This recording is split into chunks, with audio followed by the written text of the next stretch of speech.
بسم الله الرحمن الرحيم الحمد لله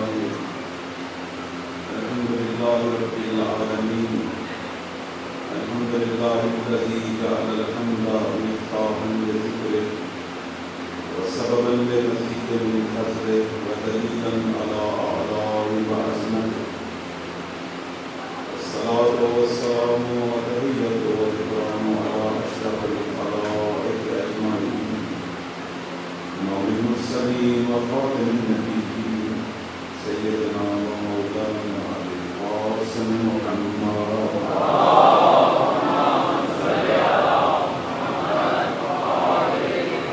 وآله الطيبين الطاهرين المعصومين المظلومين المنتجبين سيدنا رضي الله الإمام المهدي والقائد بالحق الذين أذهب الله عنهم الرجس وطهرهم تطهيرا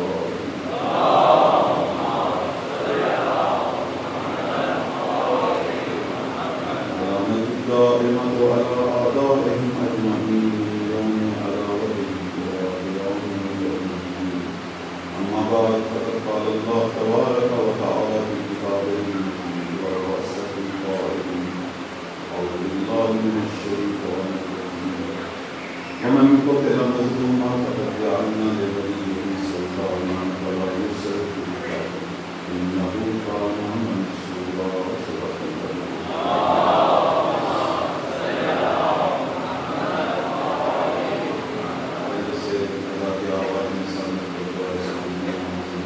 بسم الله الرحمن الرحيم اللهم كن لوليك المجدد صلواتك عليه وعلى آله في هذه الساعة وفي كل ساعة وليا وناصرا قادرا وناصرا ودليلا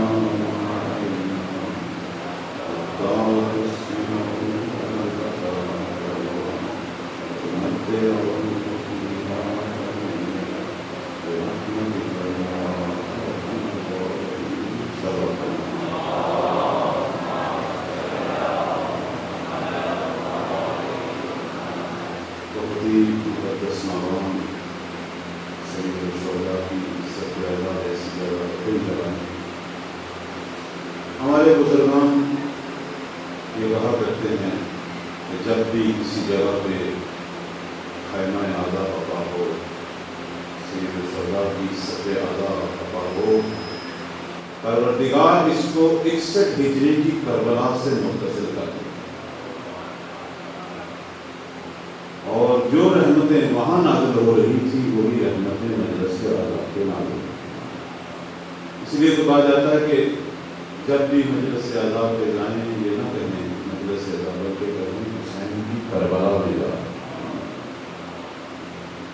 کیونکہ مجالس اعلیٰ کا مقصد وہی ہے جو 61 ہجری میں کربلا کو برپا کرنے کا مقصد. انہوں نے دین بچایا، ہم یہاں دین سیکھ رہے ہیں تاکہ دیندار ہو کے اپنے زمانے کے امام کی نصرت کریں. صلوات پڑھیں محمد.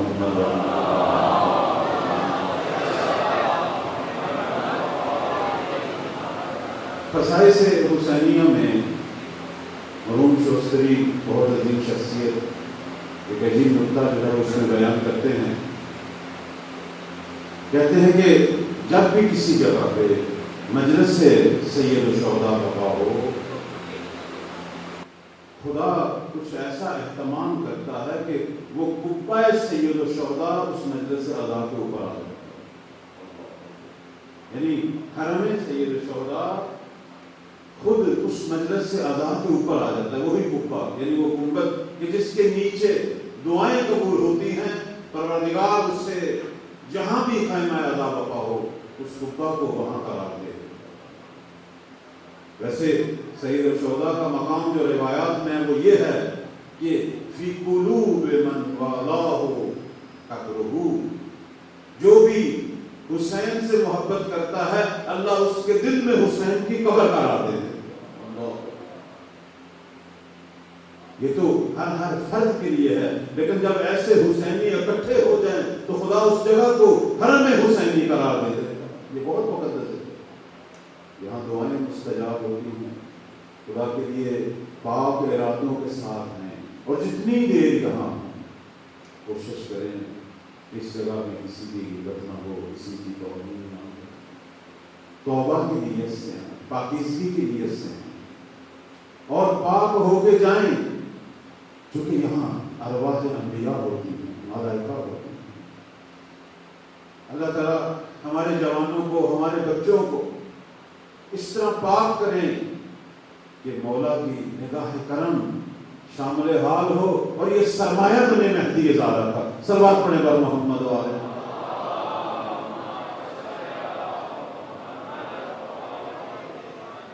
معرفت ایمان کا موضوع شروع ہے، اور آپ جانتے ہیں کہ معرفت کا پہلا مرحلہ جو ہے وہ یہ ہے کہ انسان جس ہستی کی معرفت حاصل کر رہا ہے اس کے بارے میں تمام اپنے سوالوں کے جواب دیں گے، اس کے بارے میں تمام معلومات حاصل کریں۔ یہ پہلا ہے مرحلہ معرفت۔ پہلے ہم نے فکری اور علمی طور پر زہرا کے لال کو سمجھنا ہے، اور ہم بھی کوشش کریں گے کہ یہ چند دن جو ہیں انہی موضوعات کو بیان کیا جائے، ظہور کی بات کی جائے، انتظار کی بات کی جائے، غیبت کی بات کی جائے، ناصرین کی بات کی جائے، وظائف کی بات کی جائے۔ انشاءاللہ یہ ساری باتیں ہوں۔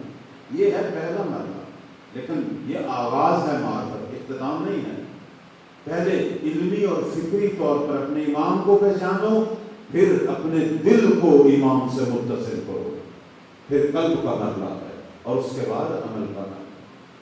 انشاءاللہ پروردگار ہمیں ان تمام مراحل میں ان کو اس انداز سے طے کرنے کی توفیق دے جس طرح زہرا کا لال چاہتا ہے۔ صلوات پڑھیں اور محمد و آلہ۔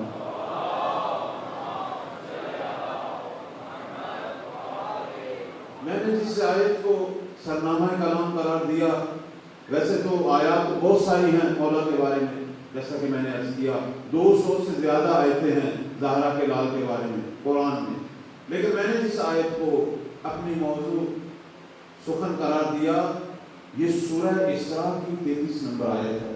اس کو اس لیے میں نے موضوع قرار دیا کہ اس میں سید الشہداء کا بھی ذکر ہے اور سید الشہداء کے وارث کا بھی ذکر ہے۔ مثلا آیت جو ہے اس کے اندر پروردگار فرما رہا ہے کہ وَمَنْ قُتِلَ مَظْلُومًا، کہ وہ جو ناحق ذبح کیا جائے گا، جو ناحق شہید کیا جائے گا۔ ائمہ سے پوچھا گیا یہ کون ہیں؟ فرمایا یہ ہمارے جد سید الشہداء ہیں، انہی کا تو ذکر ہو رہا ہے کہ جو ناحق شہید کیا جائے گا۔ پروردگار فرما رہا ہے کہ فَقَدْ جَعَلْنَا لِوَلِيِّهِ سُلْطَانًا، پھر ہم اس کے وارث کو سلطنت، طاقت اور حکومت عطا کریں گے۔ اب اماموں سے پوچھا گیا یہ کون ہے؟ فرمایا یہ ہمارا قائم تو ہے کہ جسے اللہ منتخب خون حسین قرار دے گا اور اسے ایسی سلطنت دے گا کہ وہ دنیا کے تمام ظالموں سے انتقام کرے گا۔ لوگ آتے تھے بعض اوقات اماموں سے پوچھتے تھے کہ آپ ہیں قائم، مثلا میرے چھٹے مولا سے یہ سوال ہوا انت القائم، کیا آپ کو امام قائم ہیں؟ فرمایا نہیں، تمہارا امام ہوں، قائم نہیں ہوں، قائم میری نسل سے آنے والا مہدی ہے کہ جو قیام بالحق کرے گا اور پوری دنیا کو عدل سے بھرے گا۔ تو اس آیت کے اندر سید الشہداء کا بھی ذکر ہے اور خاتم الوصیین مہدی زہرا کا بھی ذکر ہے، اور اس کے بعد پروردگار فرما رہا ہے کہ فلا یسرف فی القتل، یہ جو وارث ہوگا، جو وارث خون ہے، یہ انتقام لینے میں اسراف، زیادہ روی نہیں کرے گا۔ توجہ چاہوں گا، کیونکہ مولا کے بارے میں عجیب سی باتیں نقل ہوتی ہیں کہ ہر 10 میں سے 7 آدمی مار دیں گے، آدھی دنیا مار دیں گے، خون کی ندیاں بہہ جائیں گی، عجیب عجیب باتیں ہوتی ہیں۔ ہم ایمان کی بات کر رہے ہیں، ہم ایمان کی بات کر رہے ہیں۔ ایمان کون ہوتا ہے؟ میرا 8واں مولا فرماتا ہے اشفق علیکم من ابائکم و امہاتکم، تمہارا جو امام ہے وہ تمہارے ماں باپ سے بھی زیادہ تمہارے ساتھ شفیق اور مہربان ہوگا۔ یعنی انسان اتنی شفقت کی اپنے والد سے توقع نہیں رکھتا، جتنی امام اس سے شفقت کرتا ہے. حتیٰ کہ میرا 8واں مولا فرماتا ہے کہ جس طرح وہ ماں جو دودھ پیتے بچے سے محبت رکھتی ہے، ویسے بچے کئی قسم کے ہوتے ہیں لیکن ماں کو ایک عجیب الفت ہوتی ہے اس بچے سے جو دودھ پیتا ہوتا ہے، فرماتے ہیں امام کو اس ماں سے بھی زیادہ اپنی امت سے محبت ہوتی ہے، اس ماں سے بھی زیادہ ہوتی ہے. اب یہ جو مولا کے بارے میں عجیب قصے سنائے جاتے ہیں، اتنی قتل و غارت، ان کی کوئی حقیقت نہیں ہے. وہ مظہر رحمت پروردگار ہے، وہ امام ہے. امام محبت کرنے والا ہے، محبتیں دینے والا ہے، امام معاف کرنے والا ہے. امام صرف انتقام لے گا ان سید الشہداء کے قاتلوں کی اولاد سے کہ جو اپنے آباء و اجداد کے اس فعل پر راضی تھی اور اسی سید الشہداء کے ماننے والوں کا قتل عام کرتی رہی ہے، ان سے انتقام لے. لیکن اصل میرے مولا کا انتقام یہ ہے کہ وہ ظلم کرتے ہیں، مولا ان کے مد مقابل عدل برپا کریں. وہ کفر کی حکومت برپا کرتے ہیں، مولا اسلام کی حکومت برپا کریں. پوری دنیا پہ اسلام کا نفاذ، زمین کو عدل سے بھرنا، یہ سب سے بہترین انتقام ہے مہدی اعظم. اور اس آیت کا اگلا حصہ جو ہے پروردگار فرما رہا ہے کہ انہ کان منصورا، یہ جو انتقام دینے والا آئے گا اس کی نصرت کی جائے گی. اب یہ آیت جو ہے ایک خوبصورت امتزاج رکھتی ہے. میں اس کے بھی پہلے حصے میں ہوں انشاءاللہ. پہلا حصہ جو ہے وہ سلطنت اور حکومت کا ہے، چونکہ بحث جو ہے وہ ظہور میں شروع ہو چکی تھی، لہذا میں ابھی ظہور کی گفتگو کر رہا ہوں. دوسرا جو اس کا حصہ ہے کہ قتل میں بھی زیادہ روی نہیں کرے گا، یہ مولا کی سیرت ہے، اس پہ انشاءاللہ گفتگو کروں گا جس طرح پروگرام آگے بڑھتے جائیں گے. اور پھر نصرت کے پہلو کی طرف آؤں گا کہ نصرت ایک خدا نے کرنی ہے، ایک امت نے کرنی ہے. خدا نے جو نصرت کرنی ہے وہ کون سی ہے اور جو امت نے نصرت کرنی ہے وہ کون سی ہے. اور یہاں پر انشاءاللہ غیبت و انتظار کی ایک بحث ہے، وہ آپ کی خدمت میں بیان کروں گا. پروردگار توفیق دے کہ ہم سب کو مولا کا بامعرفت ناصر بنائے. صلوات پڑھیں بر محمد و آلہ.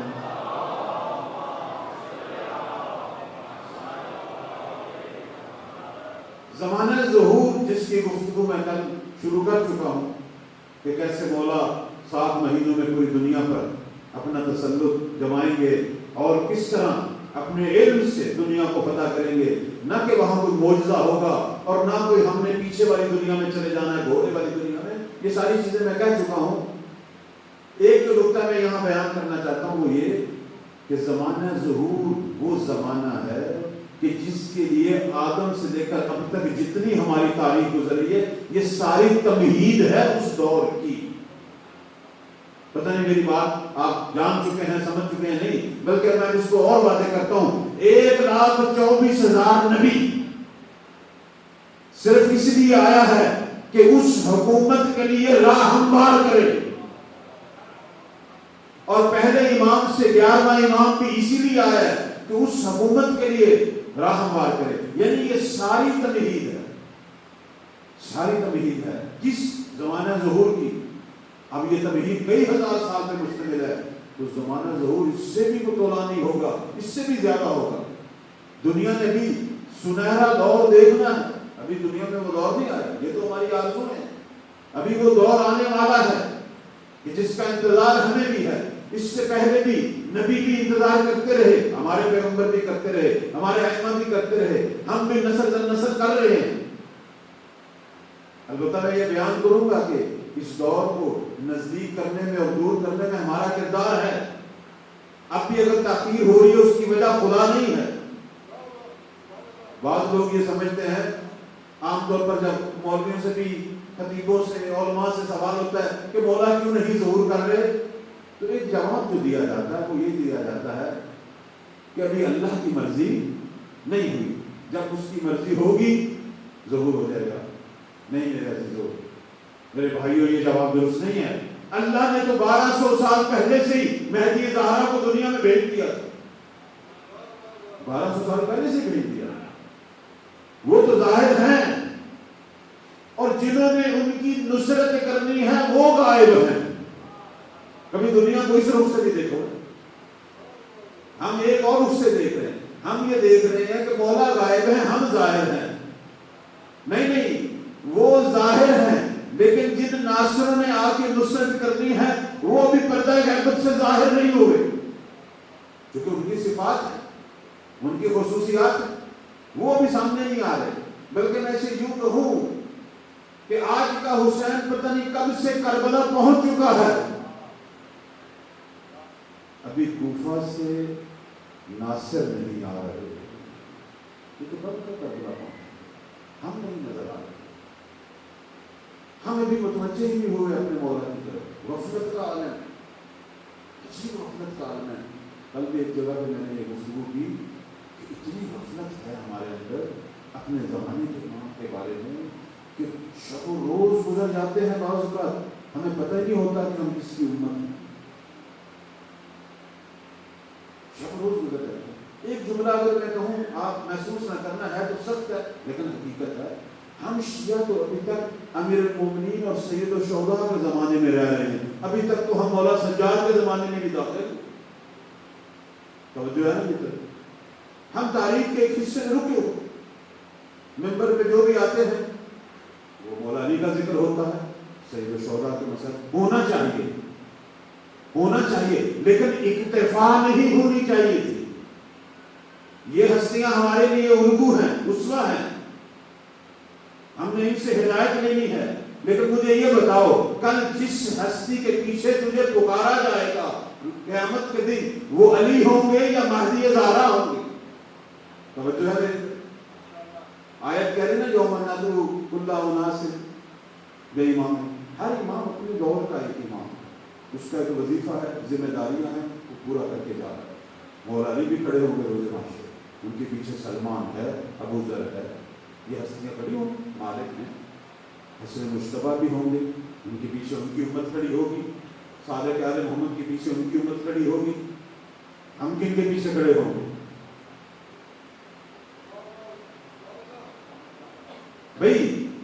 جس نے جس امام کے دور میں مرنا ہے اس نے اسی کے پیچھے کھڑے ہونا ہے.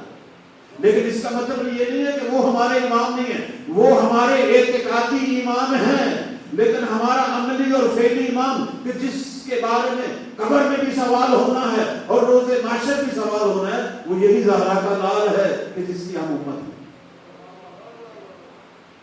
نفی نہیں میں کر رہا, یہ ہماری ضرورت نہیں, وہ ہمارے امام ہیں, وہ اعتقادی امام ہیں, لیکن امت ہم مہدی زہرا کی ہیں.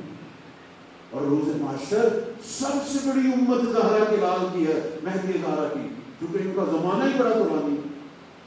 بعض اماموں کا زمانہ مختصر ہے, 10 سال, کسی کا 22 سال, 50 سال ہو, لیکن ان کا زمانہ بہت طولانی. سب سے بڑی امت ہے. اور ہم سے سوال بھی یہی کیا جائے گا کہ جس کی امت ہو اس کی معرفت بھی رکھتے ہو یا نہیں, اس سے محبت بھی کرتے تھے یا نہیں, اس کو پہچانا بھی تھا یا نہیں, اس کی نصرت بھی کی تھی یا نہیں. یہ ہم سے سوال ہو. عرض کر رہا ہوں کہ ایک غفلت کا عجیب زمانہ ہے کہ شب روز گزر جاتے ہیں, ہمیں پتہ نہیں چلتا ہم کن کی امت ہے. بلکہ بسا اوقات میں دیکھتا ہوں خطبے دیے جاتے ہیں نماز جمعہ کے, سب کچھ ذکر ہوتا ہے, نہیں ذکر ہوتا تو جن کی امت ہے ان کو ذکر نہیں ہوتا. ہاں وہ ایک سلام پڑھنا ہے, وہ تو اپنی جگہ درست ہے, لیکن گفتگو نہیں ہے. مجالس, بڑے بڑے پروگرام, کئی روزہ, لیکن ان کا ذکر, وہ جس کا ذکر شب و روز ہونا چاہیے تھا, جن کا ذکر علی جیسا امام کرتے تھے اپنے صحاب کے آگے, جن کا ذکر سید الشہداء کرتے تھے, جن کا ذکر پیغمبر کرتے تھے. آپ کو پتہ ہے سب سے زیادہ ذکر ہمارے ائمہ نے کس ہستی کا کیا؟ سب سے زیادہ روایات کن کے بارے میں ہیں؟ احادیث. عام طور پر ہم یہ سمجھتے ہیں کہ احادیث جو ہیں وہ زیادہ امیر المومنین کے بارے میں, یہ بات درست ہے, بہت زیادہ حدیث ہیں, لیکن سب سے زیادہ حدیث, روایت, فرامین اسی ہستی کے بارے میں. صدر اسلام سے پیغمبر نے ان کا ذکر کرنا شروع کیا, امیر المومنین نے اپنے زمانے میں شروع کیا, بلکہ مولا علی تو کبھی کبھی رویا کرتے تھے. ایک دفعہ ایک صحابی گئے ان کی خدمت میں، دیکھا مولا علی رو رہے، پوچھا یا علی کیا ہوا؟ فرمایا بے اشتیاق زیارت ابن مہدی، میں اپنے بیٹے مہدی کی زیارت کے اشتیاق میں رو رہا ہوں۔ صادق آل محمد راتوں کو گریا کیا کرتے تھے، کیا میرے سید و سردار مہدی تم اتنا عرصہ تنہا کیسے رہے گا؟ تیری اتنی طولانی غیبت ہوگی۔ آپ کو پتہ ہے اپنوں سے جدائی کتنی دردناک ہوتی ہے، اپنوں سے جدائی۔ اب آپ لوگوں کے دلوں میں اتنی حسرت ہے کہ ہم جائیں کربلا اربعین، اب مجھے خود بتائیں وہاں جائیں گے، یہ ساری زیارت مقدسہ ہے، جنت کے ٹکڑے ہیں، لیکن آپ وہاں کتنی دیر اپنے عزیزوں کے بغیر رہ سکتے ہیں؟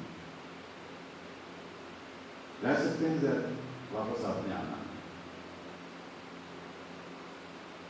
میں ایک اور مثال دیتا ہوں، ہمارا بچہ، ہمارا اپنا ایک عزیز چھوٹا بچہ اسکول گیا ہوا ہے، جوان کام پہ نکلا ہوا ہے، لیکن آج گھر نہیں آیا، اس گھر کی کیا حالت ہوگی؟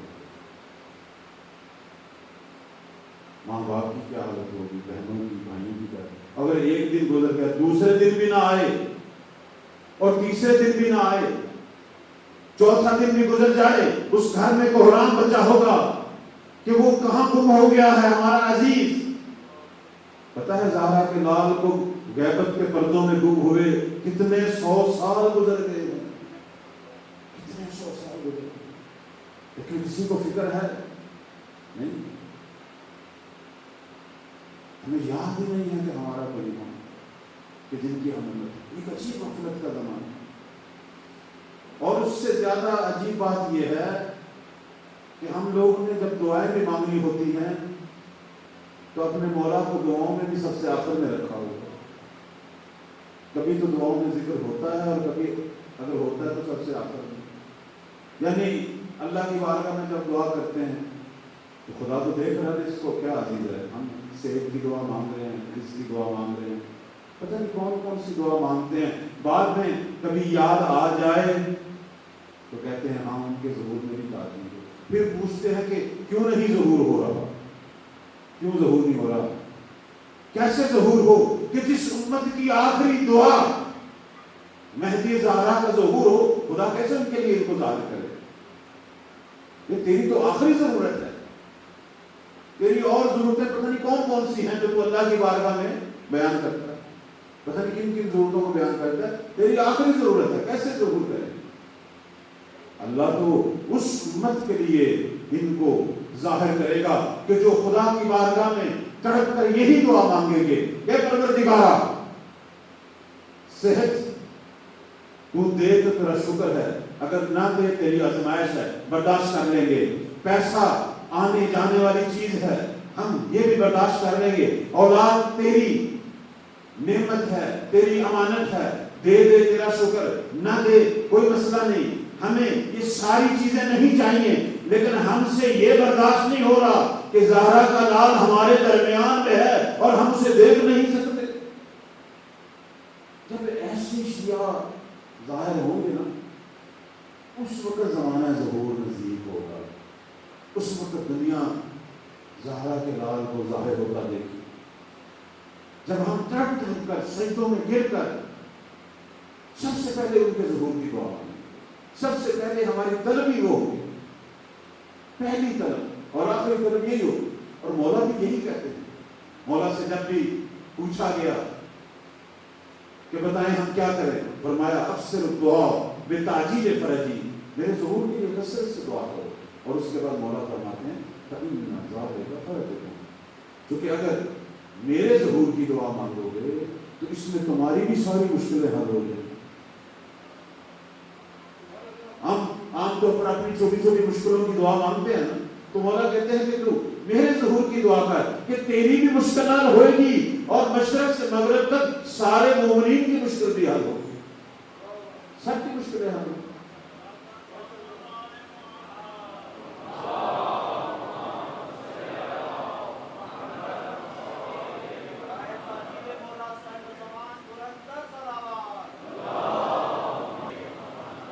دعا میں بڑی طاقت ہے۔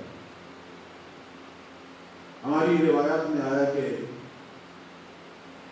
اسرائیل کے ناجی حضرت موسیٰ تھے، اور جب فرعون ان پر ظلم کر رہا تھا تو گزشتہ نبیوں نے بنی اسرائیل کو یہ بشارت دی تھی کہ ایک ناجی آئے گا جو انہیں نجات دے، اور اس کا نام موسیٰ ابن عمران۔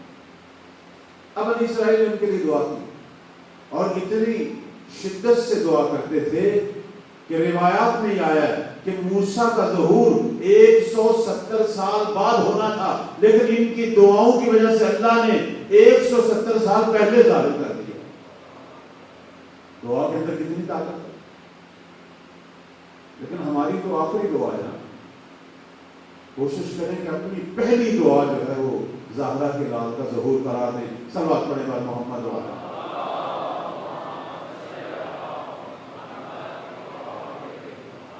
بلاخر دنیا اس ظہور کو دیکھے،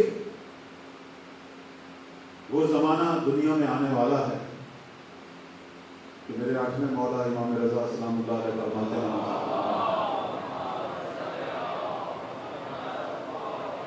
فرماتے ہیں کہ ولو خارج قائمنا، جب ہمارے قائم ظہور کریں گے، اشرقت الارض بنور ربنا، زمین پروردگار کے نور سے چمک، دنیا سراپا نور بن جائے۔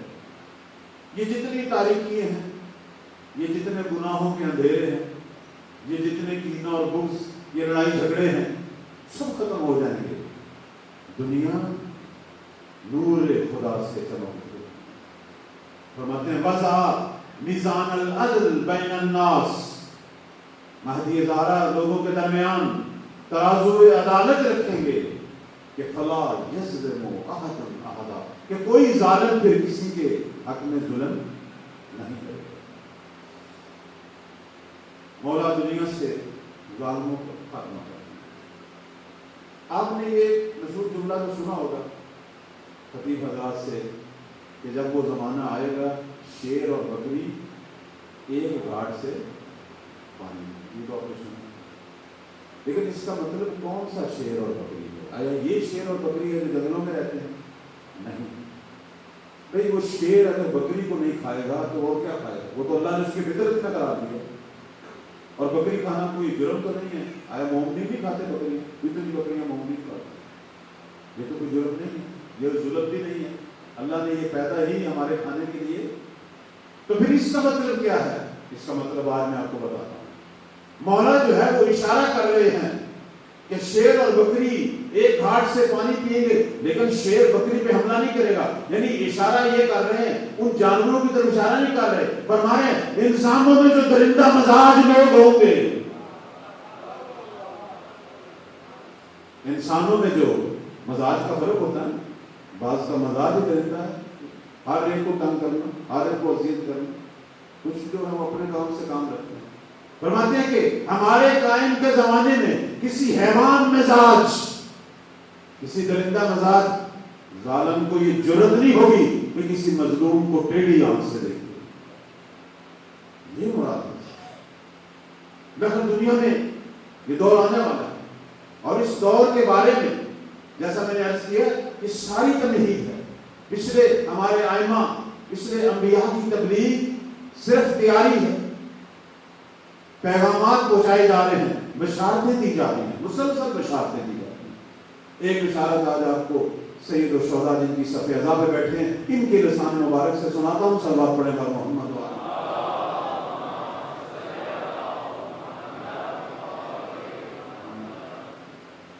ایک دفعہ صحاب کا مجمع ہے، تشریف فرما ہے، ذکر چل پڑا مہدی زہرا کا۔ مولا نے فرمایا منا اسنا عشر مہدیہ، مومنو ایک مہدی نہیں ہے، ہم 12 کے 12 ہی مہدی، 12 کے 12۔ اولہم امیر المؤمنین علی ابن ابی طالب، ہمارا پہلا مہدی امیر المؤمنین علی ابن ابی طالب۔ مہدی کا مطلب کیا ہے؟ ہدایت کا سرچشمہ، ہدایت دینے کا۔ ہم 12 کے 12 ہی ہدایت کے جشن، اور کیا لگتا ہے؟ مہدی کا مطلب یہی ہے۔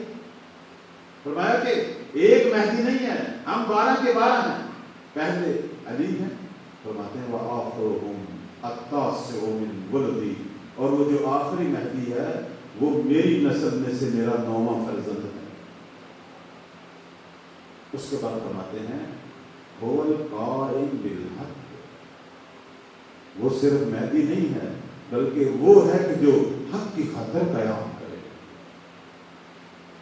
یعنی لفظ مہدی جو ہے وہ ہم نے اپنی گفتگو میں یا روایات میں مخصوص ہو گیا 12ویں کے ساتھ، ورنہ یہ مخصوص لقب 12ویں کا نہیں ہے، سارے کے سارے امام مہدی ہیں۔ اگر مخصوص لقب ہے 12ویں کا تو وہ قائم بالحق، ایک یہ مخصوص ہے اور ایک بقیت اللہ، یہ مخصوص ہے، یہ سب ان کے ساتھ خاص ہے۔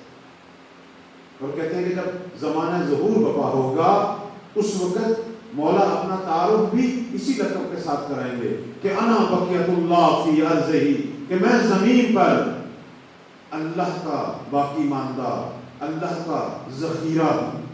بقیت اللہ کا معنی ذخیرہ الہی ہے، باقی ماندہ، یعنی خدا نے جتنی حجتیں بھیجی آخری جو حجت ہے خدا نے اسے ذخیرہ کر لیا ہے۔ ذخیرہ کا مطلب کیا ہے آپ خود جانیں۔ جب انسان کسی چیز کو ذخیرہ کرتا ہے اسے سامنے رکھتا ہے یا چھپا کے رکھتا ہے؟ اسی سے معنی غیبت بھی سمجھ آ رہی ہے۔ سب بات پڑھنے بعد محمد و آلہ۔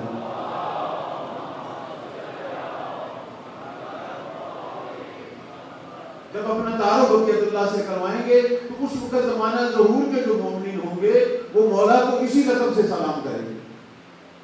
زمانہ ظہور کے مومنین جب یہ مولا کو پکاریں گے تو یہ کہیں گے السلام علیکہ یا بقیت اللہ فی ارضہ۔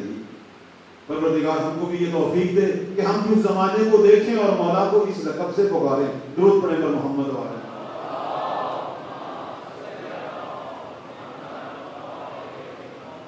سید الشہداء مزید بڑھاتے ہیں اپنی کلام کو، فرماتے ہیں کہ وہ جو میری نسل میں سے 9واں ہے وہ قائم بالحق ہے، اور اس کے بعد فرماتے ہیں یحیی اللہ بہ الارض بعد موتہا۔ تمہیں معلوم ہے کہ وہ جو میری نسل میں سے قائم ہے وہ کون سی ہستی ہے؟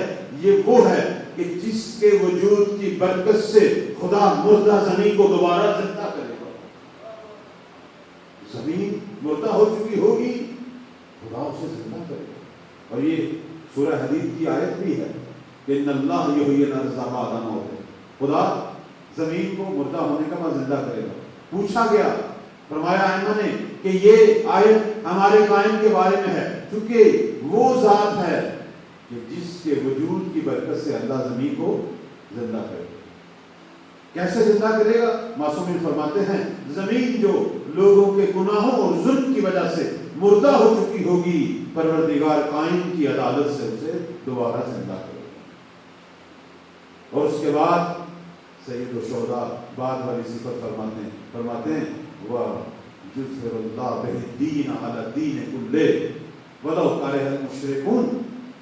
فرماتے ہیں کہ پروردگار ہمارے قائم کی بدولت دین اسلام کو دنیا کے سارے ادیان پر غلبہ عطا کرے گا، چاہے مشرکین کو یہ ناگوار ہی کیوں نہ ہو جائے، چونکہ ان کے زمانے میں دین اسلام پوری دنیا پہ نافذ ہے۔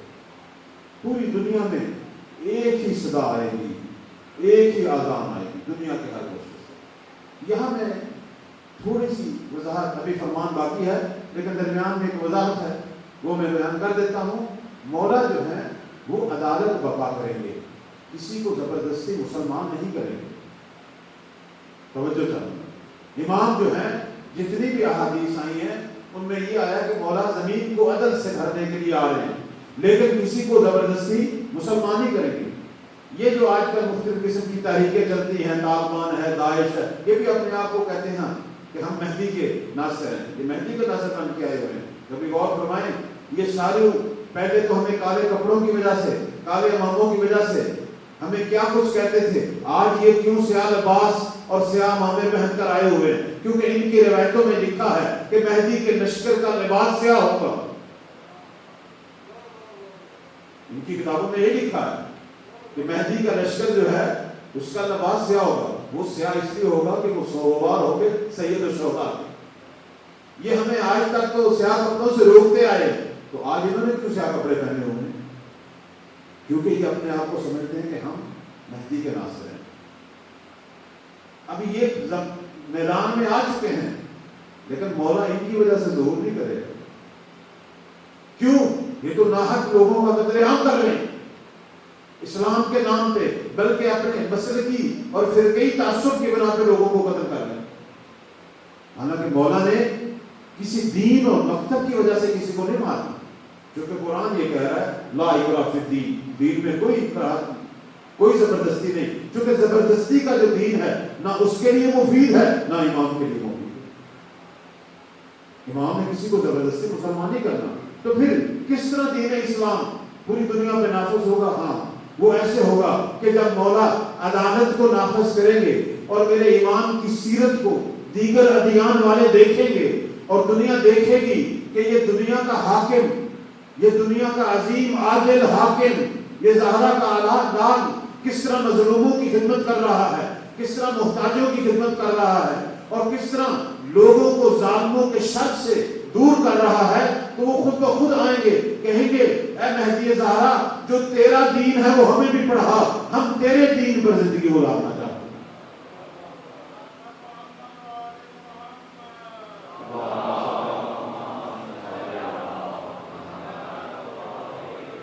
ان کی عدالت کے نتیجے میں دین نافذ ہوگا۔ امام زبردستی کسی کو، امام دین حق پیش کریں گے کہ وہ جبرائیل جو دین لے کے آئے تھے وہ یہ، اور یہ دین حق ہے۔ اگر آپ نے مسلمان بن کر زندگی گزارنی ہے تو یہ دین۔ اب جو لوگ قبول کریں گے وہ اس اسلامی مملکت جو مشرق سے مغرب تک پھیلی ہوگی اس کے آزاد شہری ہیں، لیکن جو لوگ کہیں گے نہیں ہم اپنے آباء و اجداد کے دین پہ باقی رہنا چاہتے ہیں، یہودی رہنا چاہتے ہیں، عیسائی رہنا چاہتے ہیں، کوئی بھی مذہب رہنا چاہتے ہیں، تو مولا ان کی زندگی نہیں چھینیں گے، کہیں گے ٹھیک دین تیرے اور تیرے رب کے درمیان کا معاملہ ہے، ہاں تو اقلیت کے حکم میں ہے، لہذا وہ جو اقلیت کا ٹیکس ہوتا ہے، وہ جو اسلامی مملکت کا قانون ہے وہ تو ادا کر، باقی تجھے رسائی ہوگی، سہولیات دیں گے، زبردستی کسی کو مسلمان نہیں بنائیں گے۔ وہی سیرت جو پیغمبر کی ہے، جو مولا علی کی ہے، کبھی بھی دین یا مکتب کی بنا پر کسی کو نہیں مارا۔ ہمارے احمد کی یہ نگاہ نہیں تھی۔ آپ نے وہ قصہ نہیں سنا ہوا کہ ایک دفعہ امیر المومنین جب اپنے دور حکومت میں دارالامارہ سے باہر آتے ہیں، دیکھتے ایک فقیر بیٹھا ہوا ہے اور مانگ رہا ہے، تو امیر المومنین حیران ہو گئے کہ علی کی حکومت میں کوئی فقیر کسی سے مانگ رہا ہو۔ پوچھا یہ کون ہے؟ آیا اسے بیت المال نہیں ملتا، یہ کیوں مانگ رہا ہے؟ تو بتانے والوں نے بتایا کہ مولا یہ یہودی ہے اور بیت المال ہم یہودی کو نہیں دیتے۔ تو مولا ناراض ہو گئے، کہنے لگے جو بھی علی کی مملکت میں زندگی گزارے گا بیت المال لے گا، عزت کے ساتھ زندگی گزارے گا، یہودی بھی ہو علی برداشت نہیں کرے گا کہ وہ کسی کے آگے ہاتھ رکھے گا، عزت کی زندگی گزارے گا۔ پھر مولانا نے فرمایا کہ یہ یہودی، یہ بوڑھا اپنی پوری جوانی تو مسلمانوں کی خدمت کرتا رہا، اسی بازار میں اسی جگہ کام کرتا رہا، آج یہ بوڑھا ہو گیا ہے، آج ہم اس کی خدمت کریں گے۔ اسلام کا درس یہ ہے، مہدی ان کی سیرت پہ چلیں گے، کسی کو مذہب کی بنا پر نہیں مانے، مذہب ان کی عدالت کے نتیجے میں پھیلے گا۔ ہاں مذہب کو پیش کریں گے۔ اب جب مذہب کو پیش کریں گے، اب میں جس نقطے کی طرف لا رہا ہوں آپ کو، وہ یہ ہے کہ کچھ لوگ جو مسلمانوں کے اندر ایسے کھڑے ہیں وہ مد مقابل آتے ہیں کہ وہ کہیں گے کہ یہ وہ مذہب اسلام جو نہیں ہے کہ جس پر ہم عمل کرتے آ رہے ہیں، ہم اس کو نہیں مانیں گے۔ مولا کہیں گے کہ یہ وہی ہے جو جبرائیل میرے جد کے قلب مبارک پہ لے کے آیا، یہ وہی مذہب ہے۔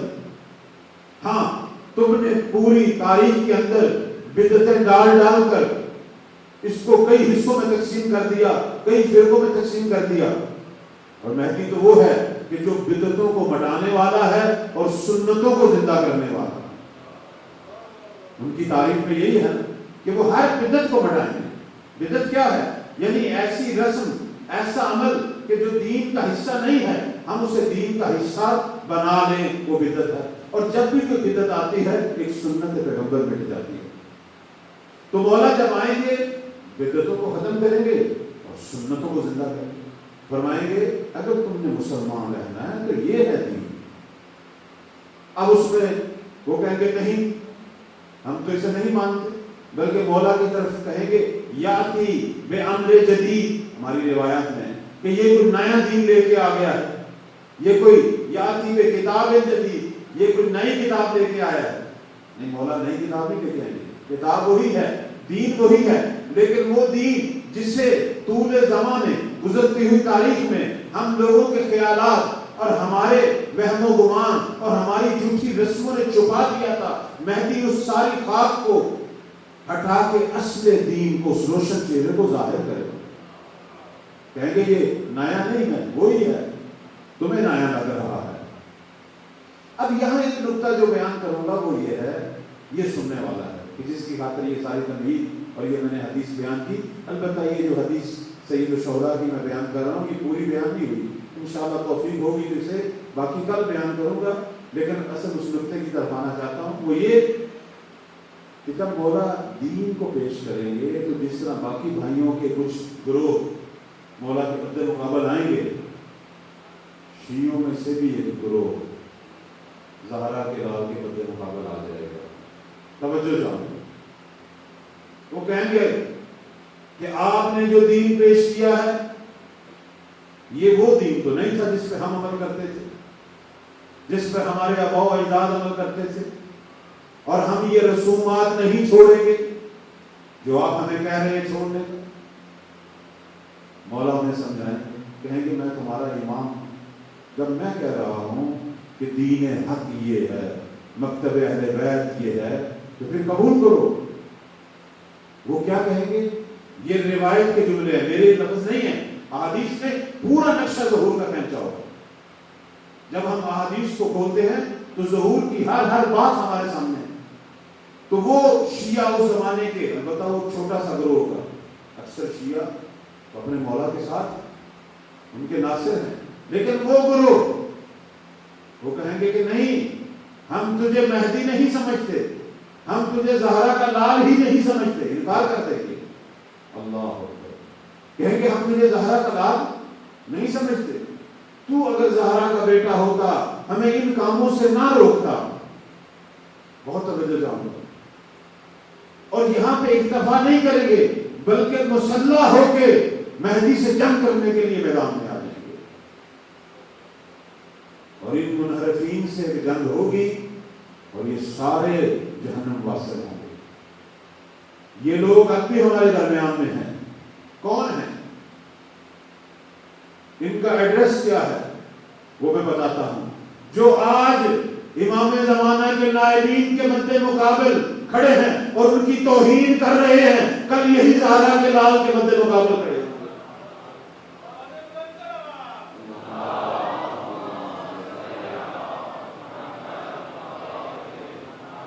آج ایسے دھڑے ہیں نا ہمارے درمیان، وہ کہتے ہیں تقلید کیا ہے؟ کون سی تقلید؟ ہم تو امام زمانہ کی تقلید کرتے ہیں۔ بھئی اگر تم امام زمانہ کی تقلید کرتے ہو تو امام زمانہ کے حکم پر عمل کرو۔ تقلید کا مطلب یہی ہے نا کہ حکم پر عمل کرنا۔ جب وقت کے امام نے کہہ دیا کہ میری غیبت کے زمانے میں جتنے بھی مسائل پیش آئیں، ہماری ان احادیث کے جو راوی ہیں، یہی جو فقہا ہیں، یہ میری طرف سے تم پر حجت ہے اور میں ان پر اللہ کی طرف سے حجت ہوں، جو انہیں رد کرے گا وہ مجھے رد کرے گا۔ اس کے باوجود جب وہ رد کرتے ہیں تو جو آج مولا کے حکم کو رد کر رہا ہے، ان کے نائبین کو رد کر رہا ہے، ان کی توہین کر رہا ہے، کل یہ امام کے مد مقابل بھی گستاخیاں کرے گا۔ یہی ہے وہ، ایک یہ لوگ ہیں، دوسرے وہ لوگ ہیں کہ جو ہمارے اندر غل پھیلا رہے ہیں۔ یہ بھی وہ دھڑا ہے کہ جو زمانہ ظہور میں امام کے مد مقابل آئے۔ آج ہم دیکھ رہے ہیں علی اللہ کے نعرے لگ رہے ہیں، علی رب کے نعرے لگ رہے ہیں۔ شیعہ مذہب توحید، ہماری پہچان کیا ہے؟ ہماری تعریف اہل سنت اپنی کتابوں میں کیا کرتے ہیں کہ شیعہ کون ہے؟ اصحاب التوحید والعدالہ. شیعہ مذہب کی پہچان یہ ہے کہ یہ توحید اور عدالت کے قائل ہیں. خود میرے والد مرحوم جو دیوبند کے بہت بڑے عالم تھے، اور آپ کو پتا ہے کہ دیوبندی علماء کو اپنی توحید پہ بڑا گمان ہے، بڑا غرور ہوتا ہے. حافظ سیف اللہ جعفری مرحوم بہت بڑے عالم دیوبند کے، ان کو یہ گمان تھا کہ صحیح ترین توحید ہم دیوبندیوں کے پاس ہے، اس کا پرچار کیا کرتے تھے. لیکن ایک مومن نے جب ایک دن اصول کافی پکڑائی میرے والد کے ہاتھ میں، اور اصول کافی میں جب ائمہ کی لسان سے توحید پروردگار پڑھی تو پھر ان کو معلوم ہوا کہ وہ جس کو میں توحید کہتا تھا وہ تو شرک تھا، توحید تو یہ ہے جو جعفر صادق بیان کر رہا.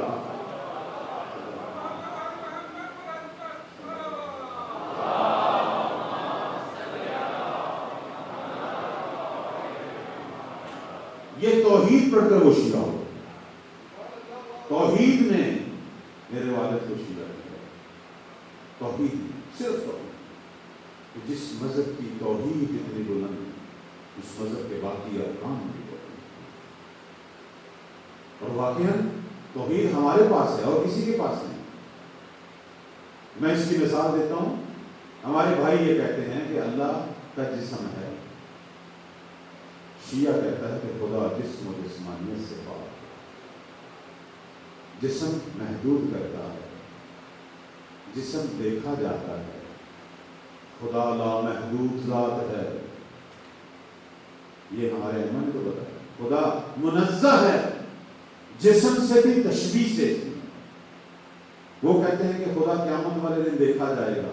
ان کی کتابوں میں مکتب تشیع کہتا ہے کہ لامحدود ذات نہ دنیا میں دیکھی جا سکتی ہے نہ آخرت. کیونکہ لامحدود ذات کو دیکھنے کے لیے لامحدود آنکھ چاہیے. ہماری محدود آنکھیں کس طرح اس لامحدود کو دیکھیں؟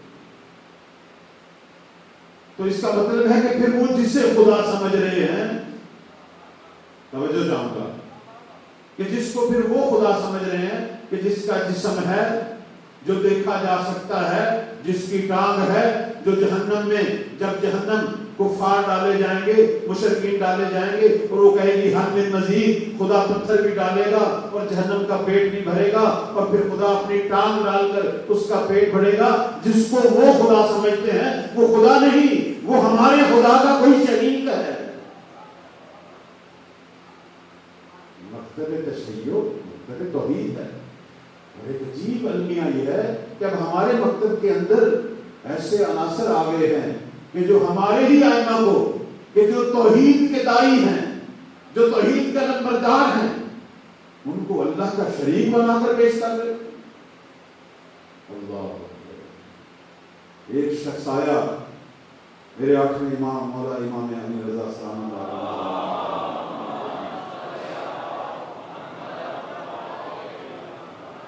کہنے لگا کہ میرا یہ عقیدہ ہے کہ آپ کے جو جد ہیں امیر المومنین وہ خالق ہیں، رازق ہیں، زندہ کرنے والے ہیں، مارنے والے ہیں. جب یہ کہا تو امام نے کہا بس کر رہے گستاخ، تو میرے رب کی صفتوں کو میرے دادا جو کہ عبد خدا ہے اس کے ساتھ ملا رہا ہے. یہ 4 صفتیں تو میرے رب کی خاص صفتیں. سن، علی خالق نہیں مخلوق ہے، رازق نہیں، اسی رب سے رزق لینے والا ہے. اسی رب نے تو علی کو عدم سے وجود زندگی عطا کی ہے، اور اسی رب سے ملاقات کے لیے علی بھی اس دنیا کی طرف چلا گیا. یہ میرے رب کی صفتیں ہیں. اور پھر فرمایا مولا نے کہ تو نے رب کی صفتوں کو میرے جد کے ساتھ جب ملایا ہے، میرے جسم کے بال خوف خدا سے کھڑے ہو گئے. امیر المومنین جو ساری عمر پروردگار سے یہ راز و نیاز کرتے تھے کہ الہی کفا بی فخرن ان تکون علی ربا، اے میرے پروردگار میں علی کے لیے فخر کی بات ہے کہ میرا رب تیرے جیسی ذات ہے. کفا بی عزن ان اکون لک عبدا، اور میں علی کی عزت کے لیے یہ کافی ہے کہ تجھے رب کا میں عبد ہوں. ہمارے ائمہ، ہمارے مولا جو اس طرح عبودیت پروردگار کا پرچار کر رہے ہیں، آج ایک گروہ ان کو رب بنا رہا ہے. اور یہ لوگ ان کے زمانے میں بھی سامنے آئے تھے، مولا نے ان کو دکھلایا شیطان ہے، ابلیس ہے، اور کیا. حتیٰ کہ چھٹے مولا کے زمانے میں بھی یہ لوگ سامنے آئے. میرے امام نے کہا کہ یہ غلات جو ہیں یہ یہود و نصارہ اور مشرکین اور کفار سے بھی بدتر ہیں. کیوں؟ چونکہ مشرکین اور کفار جو ہیں وہ اللہ کا مقام نہیں گراتے، انہوں نے اللہ کے مقام کو گرا دیا ہے اور اللہ کے بندوں کو خدا سے بڑھا دیا. اور میرے ائمہ نے فرمایا کہ ان غلات نے، ان غالیوں نے نمازیں پڑھنی چھوڑ دی ہیں، عبادت کرنی چھوڑ دی ہیں. حالانکہ یہود و نصارہ پھر بھی اللہ کی عبادت کرتے ہیں. یہ ان سے بھی بدتر. ان کے ساتھ مسافہ نہ کرو، ان کے ساتھ کھانا نہ کھاؤ، ان کے ساتھ کوئی رشتہ نہ کرو، حتیٰ کہ یہ مر جائیں انہیں مومنوں کے قبرستان میں دفن نہ کرو. اس حد تک سخت احکام ہے. اور فرمایا اپنے جوانوں کو، یہ میرے چھٹے مولا کا فرمان ہے، اے مومنوں اپنے جوانوں کو غالیوں کے شر سے بچاؤ ورنہ ان کے ذہنوں کو زہر آلودہ کر دیں. یہ میرے امام نے کہا. اور آج یہ غالی، یہ طبقہ دجالی میڈیا کی پشت پناہی سے، ان کی پشت پناہی کون کر رہا ہے؟ اس کی پشت پناہی کون کر رہا ہے؟ جانتے ہیں نا کون سے ممالک کر رہے ہیں جن کے ہاتھ میں اقتدار ہے؟ یہی سعودی لابی ہے، یہی امریکہ و برطانیہ ہے. آج یہ غلات، یہ غالی اس دجالی میڈیا کی پشت پناہی سے سوشل میڈیا پر ہمارے بچوں اور جوانوں کے ساتھ کیا کھیل کھیل رہے ہیں. آپ کو پتا ہے، میں آج وہاں بھی یہی کہہ کے آیا ہوں کہ جس نے امام کا ناصر بننا ہے، ابھی بھی وقت ہے ناصر بننے کا. آپ کس زمانے کا انتظار کر رہے ہیں؟ مولا کو اس زمانے میں ناصروں کی ضرورت ہے. جنگ تو کب کی شروع ہو چکی ہے، سافٹ وار جو ہے وہ شروع ہو چکی ہے اور ہمارے گھر گھر تک جنگ آ چکی ہے. آج ہمارا جوان اور بچہ جب اپنا موبائل کھولتا ہے، ٹیبلٹ کو کھولتا ہے، کمپیوٹر کو کھولتا ہے، آپ نہیں دیکھ رہے وہ کس سائٹ کو، کس میسنجر کو کھول رہا ہے، کس کو لائک کر رہا ہے، کس کو دیکھ رہا ہے. جنگ میرے گھر میں آ چکی ہے، میرے بچوں تک، میری بہنوں تک، بیٹیوں تک یہ جنگ آ چکی ہے. جنگ بپا ہے، جنگ آج بھی ہے. صرف میں نے فیصلہ کرنا ہے اپنے موبائل کو کھول کر کہ میں نے کس سائٹ کو کھولنا ہے، کس میسنجر کو کھولنا ہے، کس کو لائک کرنا ہے. یہ میں نے فیصلہ کرنا ہے کہ جب میں اپنے موبائل کو، جب انٹرنیٹ کی دنیا میں داخل ہوں گا، دجال کے ساتھ کھڑا ہوں یا زہرا کے لال کے ساتھ کھڑا ہوں. اور یہ دجالی میڈیا کے اندر ہمارے بچوں کے ذہنوں پر جو ضربے لگا رہے ہیں، ایک یہی لوگ بھی ہیں، مراجع کی توہین کر رہے ہیں اور علی رب کے نعرے لگا رہے ہیں. ہمارے بچے دیکھ رہے ہیں. خدا کے لیے اپنے بچوں اور جوانوں پر توجہ کریں. امام صادق کا حکم ہے کہ اپنے بچوں اور جوانوں کو غالیوں کے شر سے بچائیں. تو ایک بچانا یہ بھی ہے، دیکھا کریں بیٹا، جوان، بیٹی موبائل میں کیا دیکھ رہے ہیں. یہ فریضہ ہے، اس کے بارے میں سوال ہو. اور میں اپنے بچوں اور بھائیوں، بیٹوں کو کہوں گا کہ تو جب موبائل دیکھتا ہے تو یہ نہ سمجھ کہ تو اکیلا دیکھ رہا ہے، تیرا ایمان بھی تیرے ساتھ دیکھ رہا ہے. مراد ہم ہیں، ہم اپنی امت کے اعمال دیکھتے ہیں، یہ اعمال ہمارے تک پہنچتے ہیں. لہذا تو جب بھی سوشل میڈیا میں داخل ہوتا ہے تو اپنے ایمان کے ساتھ داخل ہوتا ہے. مولا دیکھتا ہے کہ یہ جوان میری نصرت کے لیے قدم بڑھا رہا ہے یا میرے دشمنوں کے ساتھ کھڑا ہے. یہ ہم نے فیصلہ کیا. آج بھی، اس وقت بھی ہم یا اپنے امام کے ساتھ ہیں یا مولا کے ساتھ نہیں. میرے جوانوں، میں اپنی گفتگو کو ختم کر رہا ہوں. آ رہے ہیں مسائل کی طرف. عجیب سی بات ہے، جس طرح 61 ہجری کا حسین تنہا تھا، آج کا حسین بھی تنہا ہے. آج بھی زہرا کا لال کرتا ہے. وہ تنہائیاں پتہ نہیں کیوں ہر دور میں زہرا کا لال تنہا نہیں ہوتا، ہر دور مولا کی تنہائیاں ختم نہیں ہو رہی کیونکہ ہم اپنے ایمان کی طرف توجہ نہیں کر رہے۔ اللہ ہمیں ایسی توجہ دے، کاش ہمارے اندر بھی وہ درد پیدا ہوں جو اس زمانے میں ان 72 ستاروں کے اندر پیدا ہوئے تھے جو ساری دنیا چھوڑ کے مولا کے گرد جمع ہو چکے۔ عجیب ہے، مولا کے ناصر تھے۔ انسان جب انہیں پڑھتا نا، ہر بات پڑھنے کو سننے کو کیوں دل کرتا ہے؟ کیونکہ یہ تیاری ہے نا، ان کو دیکھ کر تو ہم نے تیار ہونا ہے۔ انسان ہر وقت چینج ہو سکتا ہے۔ حر نے ہمیں بتا دیا، زہیر نے ہمیں بتا دیا، یہ دو وہ ہیں کہ جو مولا کے نہیں تھے لیکن آ گئے، ہر وقت چینج ہو سکتا۔ اور یہ عجیب لوگ ہیں، عجیب ہستیاں ہیں، کبھی آپ ان کو پڑھے تو صحیح کہ شب عاشور کا مولا نے کہا میں تم سے بیعت اٹھا لیتا ہوں، یہ مجھے مارنے کے لیے جمع ہو گئے۔ میں مسائل شب عاشور کے نہیں پڑھنا چاہتا، صرف اشارہ کر رہا ہوں کہ ناصر کیسا ہوگا۔ مولا نے کہا کہ یہ مجھے مارنے کے لیے، زہرا کے لال کو مارنے کے لیے جمع ہو گئے، تمہیں مارنے کے لیے جمع ہوئے، میں تم سے بیعت اٹھا لیتا ہوں، تم چلے جاؤ۔ آیا یہ چلے گئے تھے؟ کسی تاریخ میں لکھا ہے یہی جو ہے جو امام کا نہیں تھا، دوسرے مسلک کا تھا، لیکن مولا نے ایک دفعہ اسے بلایا زہیر کو، تو اپنا قافلہ جو ہے، عجیب سی بات ہے، مولا کے قافلے کے ساتھ چل تو رہا تھا لیکن قافلے کے ساتھ نہیں تھا، پیچھے پیچھے چل رہا کہ میں ان کے ساتھ نہیں جاؤں گا، چونکہ اس کا مسلک اور جہاں مولا کا پڑاؤ ہوتا تھا یہ تھوڑا سا پیچھے اپنا پڑاؤ ڈالتا تھا، ساتھ نہیں چلتا تھا۔ ایک جگہ مولا نے پڑاؤ ڈالا تو اس نے بھی اپنا خیمہ پیچھے ڈال دیا زہیر، تو امام کا قاصد آیا، کہا زہیر تجھے حسین بلا رہے ہیں۔ کہنے لگا میں کھانا کھا رہا ہوں، بہانہ تلاش کرنا۔ تو اس کی بیوی نے کہا تجھے زہرا کا بیٹا بلا رہا ہے اور تو کھانے کے بہانے پر۔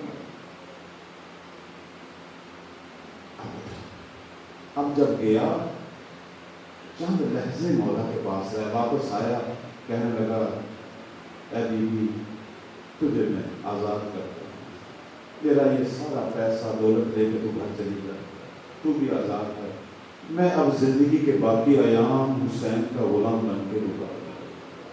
جب انسان بدلتا ہے تو ایسے بدل جاتا ہے۔ وہ کہنے لگی کہ تجھے ہوا کیا، تو ساتھ بھی نہیں چلتا تھا، تو ان کے ساتھ بھی نہیں چلتا تھا، آج تجھے ہوا کیا؟ کہنے لگا کہ حسین نے مجھے جنت میں میرا مقام دکھا دیا۔ اب شب عاشور یہی جو ہے، جب مولا نے کہا نا چلے جاؤ تو تڑپ کے کہنے لگا زہرا کے لال مجھے بتا تجھ جیسا امام زمین میں کہاں ہے کہ ہم تجھے چھوڑ کر اس کے پاس چلے جائیں۔ ناصر ایک لحظہ بھی اپنے امام کو نہیں چھوڑتا، ایک لحظہ بھی۔ ہم پر عجیب غفلت آری ہے کہ شب و روز گزر جاتے ہیں ہمیں پتہ بھی نہیں چلتا بات کا۔ ناصر ایک لحظہ بھی نہیں چھوڑتا۔ میں نے صرف اشارہ کرنا تھا، روٹین میں جو مسائل ہے وہ آپ کی خدمت میں بیان کروں گا۔ کل میں نے وداع پڑھا، آج مکہ سے مولا کا، مکہ سے احرام کو توڑنا جو ہے وہ پڑھوں گا۔ مولا مدینہ سے مکہ آئے، 3 شعبان کو مکہ پہنچے۔ اب مکہ میں مولا کا قیام کافی عرصہ ہے، لوگ پوری دنیا سے آ رہے ہیں مکہ، پوچھ رہے ہیں سید الشہداء نے یہاں کیا پڑاؤ ڈالا ہوا ہے؟ مولا بتا رہے ہیں، اور یہاں سے خط و کتابت بھی جاری، کوفہ بصرہ خط آ رہے ہیں۔ اب حج کا زمانہ شروع ہوا، جب زہرا کے لال نے دیکھا کہ حکومت کے کارندے حاجیوں کے لباس میں، احراموں میں تلواریں اور خنجر چھپا کے مجھے قتل کرنے کے لیے آ رہے ہیں تاکہ حج کے دوران کسی طواف میں مجھے قتل کر دیں اور کسی کو پتہ بھی نہ چلے کہ حسین کو کس نے مارا۔ اب مولا نے جب دیکھا یہ کعبہ کی حرمت کو بمال کرنا چاہتے ہیں تو میرے مولا نے احرام حج کو عمرہ میں بدل دیا اور کوفہ کا ارادہ کر دیا۔ کعبہ کا وارث کعبہ کو چھوڑنے کا ارادہ کر دیا۔ اللہ، جب میرے مولا نے ارادہ کیا تو محمد حنفیہ آتے ہیں، کہتے ہیں بھائی حسین آپ کہاں جا رہے ہیں؟ کوفہ جا رہا ہوں۔ آپ کو پتہ نہیں یہ کوفی بے وفا ہیں، انہوں نے آپ کے بابا علی مرتضیٰ سے بھی وفا نہیں کی، آپ کے بھائی حسن مجتبیٰ سے بھی وفا نہیں، آپ نہ جائیں۔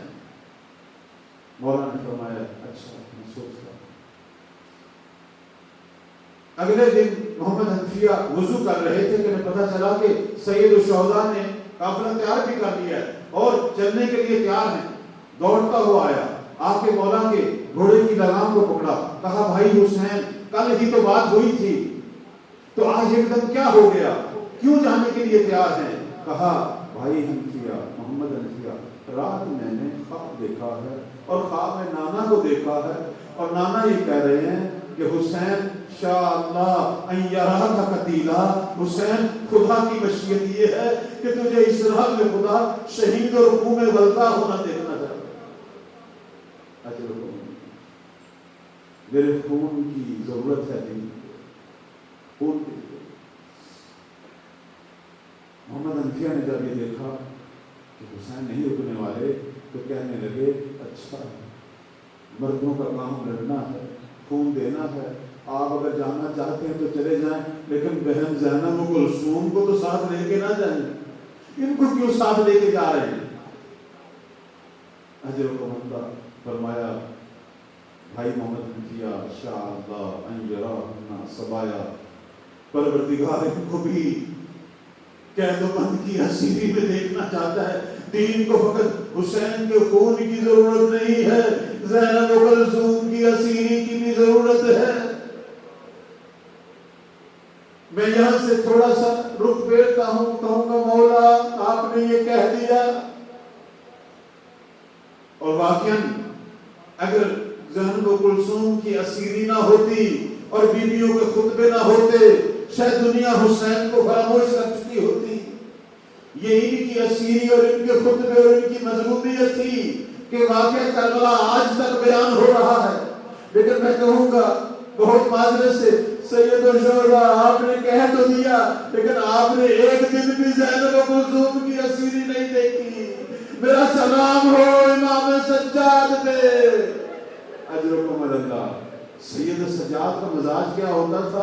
ہماری تاریخیں لکھتی ہیں سید سجاد اتنے عفیف، شرم و حیا کا وہ پیکر غیور امام، گھر میں کسی کنیز کے سر سے بھی چادر اتر جائے تو تڑپ اٹھتے تھے، کسی کنیز کو سر کو بھی ننگا برداشت نہیں کر سکتے تھے۔ اب یہ سید سجاد ہے اور زینب کلثوم کے رنگے سر ہے، اجرکم اللہ۔ یہ تو زہرا کا الہام سجاد، اس کو پتہ ہے کہ اسیری کیا ہوتی ہے۔ کتنی دفعہ دن میں سید سجاد مرتے تھے اور زندہ ہوتے تھے۔ غیرت کا کیا عالم تھا سید سجاد کی۔ شب عاشور جب مولا نے کہا نا صاحب کو کہ اپنے خیمے میری بہنوں کے خیموں کے ساتھ لگا لو، کیونکہ وہ ظالم اپنی تلواروں کو تیز کر رہے ہیں، رسول زادیاں خوف زدہ ہیں، تم نزدیک خیمے لگا لو، قرآن پڑھو تمہاری آوازوں سے رسول زادیوں کے دلوں کو اطمینان ہوگا۔ اصحاب نے تو خیمے لگا لیے، خیمے لگ گئے، اور جب اصحاب نے قرآن پڑھنا شروع کر دیا، بیمار کربلا کہ جب کانوں میں آواز آئی آنکھ کھلی، کہا یہ آواز کیسی ہے؟ کہا بابا کے اصحاب ہیں، تو اتنی نزدیک آواز کیوں آ رہی ہے؟ بابا نے حکم دیا ہے، کہا سکینہ مجھے اٹھاؤ، میرا عصا لاؤ، مجھ سے برداشت نہیں ہو رہا۔ اجرکم اللہ۔ اٹھے، لاٹھی نہیں، سہارا لیا، کانپتے کانپتے گئے اس جگہ پہ جہاں سید الشہداء محل عبادت میں ہے۔ کہا بابا آپ نے حکم دیا ہے ان اصحاب کے خیمے میری ماں بہنوں کے خیموں کے پاس ہوں. کہا سجاد بیٹا ہاں میں نے حکم دیا ہے. کہا بابا ان کی آوازیں یہ نامحرم ہیں, ان کی آوازیں میری بھوپیوں کے میری ماں بہنوں کے کانوں پہ آ رہی ہیں, مجھ سے برداشت نہیں ہو رہا. جانے والی امامت نے آنے والی امامت کی پیشانی چومی. کہا سجاد ایک رات صبر کر لو, آج کی رات صبر کر لو, کل تو جان اور تیری بھوپیاں جانے. یہ تو سید سجاد کو پتا تھا نا اسیری کا غم کیا ہے, اسیری کیا ہوتی ہے. اتنا گریا سید سجاد کیوں کیا کرتے تھے, اتنا گریا. اور جب بہت زیادہ گریا کرتے تھے تو گریا میں کہا کرتے تھے الشام الشام الشام. پوچھنے والوں نے پوچھا مولا گئے تو آپ کوفہ میں بھی تھے لیکن شام کو کیوں یاد کرتے ہیں؟ فرمایا جب کوفہ گئے تھے کوفہ والے ہمیں دیکھ کے رو رہے تھے, لیکن جب ہم شام گئے شامی جشن منا رہے تھے اور دیواروں اور چھتوں پہ کھڑے ہو کے ہم پر پتھر برسا رہے تھے. اور زجاج کہتے ہیں تم نہیں جانتے جب بندے ہوئے ہاتھ ہوں اور پتھر چہروں پہ برس رہے ہو. اللہ